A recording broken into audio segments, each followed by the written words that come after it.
ഫൈറ്റേഴ്സിന് food കൊടുക്കുന്ന രീതി കൂടെ അത് കാണിച്ചു തരാം. ഞാൻ എങ്ങനെയാണ് കൊടുക്കുന്നത്, വളരെ സിമ്പിളായിട്ട് കൊടുക്കുന്ന രീതിയിലാണ് കാണിക്കുന്നത്. അപ്പോൾ ഏതാണ്ട് ഫ്രോസൺ ആറ്റിമി കഴുകി റെഡിയാക്കി എടുത്തുകൊണ്ട് വന്നിട്ടുണ്ട്. നമ്മൾ ഈ ജ്യൂസൊക്കെ എടുക്കുന്ന സ്ട്രോ ഉണ്ടല്ലോ, അതൊരെണ്ണം കൊണ്ടുവന്ന് അതിൻ്റെ ബാക്ക് സൈഡ് പൊത്തിപ്പിടിച്ച ശേഷം കൈ അങ്ങ് വിട്ട് അതിനകത്ത് കളക്ട് ചെയ്തെടുക്കുകയാണ് ചെയ്യുന്നത്. അത് വളരെ എളുപ്പമാണ്. നമുക്ക് വേറെ ഒരുപാട് വേസ്റ്റൊന്നും ഇതിൻ്റെ ടിന്നിനകത്ത് വരത്തില്ല. അപ്പോൾ വളരെ സിമ്പിളായിട്ട്, അപ്പോൾ അത് കണക്കിന് നമുക്കിത് കഴിച്ച് കഴിഞ്ഞതിന് ശേഷം പിറ്റേ ദിവസം ക്ലീനിങ് ആണെങ്കിലും ഇതേ മെത്തേഡിൽ തന്നെയാണ് ചെയ്യുന്നത്. ഈ സ്ട്രോ കൊണ്ട് വെച്ചിട്ട് അതിൻ്റെ ബാക്ക് സൈഡ് പൊത്തിപ്പിടിച്ച് അതിൻ്റെ വേസ്റ്റിൻ്റെ അടുത്ത് കൊണ്ടുവന്ന് വയ്ക്കുമ്പോൾ അത് കറക്റ്റായിട്ട് ഇതിൽ കയറി വരികയും നമുക്ക് എടുത്ത് മാറ്റുകയും ചെയ്യും. അപ്പോൾ നമുക്ക് ഒരുപാട് ബുദ്ധിമുട്ട് ഇതിൽ വരുന്നില്ല, വളരെ എളുപ്പമാണ്. അപ്പോൾ ഇത് കണക്ക് തന്നെയാണ് എല്ലാത്തിനും ചെയ്യുന്നത്. അപ്പോൾ ഇതിപ്പോൾ നമ്മളൊരു സ്ട്രോ ഇങ്ങനെ വലിച്ചു കഴിഞ്ഞാൽ ഒരു 4 മീനിനൊക്കെ സുഖമായിട്ട് കൊടുക്കാം.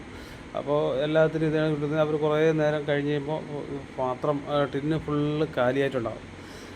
അപ്പോൾ ഇങ്ങനെ ഞാൻ 1 മാസം വരെയൊക്കെ ഇവരെ നോക്കിയതിന് ശേഷം മാത്രമേ ഇവരെ ഞാൻ ബ്രീഡിങ്ങിന് ഇടുകയുള്ളൂ. ബ്രീഡിങ്ങിന് ഇട്ട് കഴിഞ്ഞാലേ നമുക്ക് കുട്ടികൾ കൂടുതൽ കിട്ടുകയുള്ളൂ. അതിനാണ് ഇങ്ങനെ ചെയ്യുന്നത്.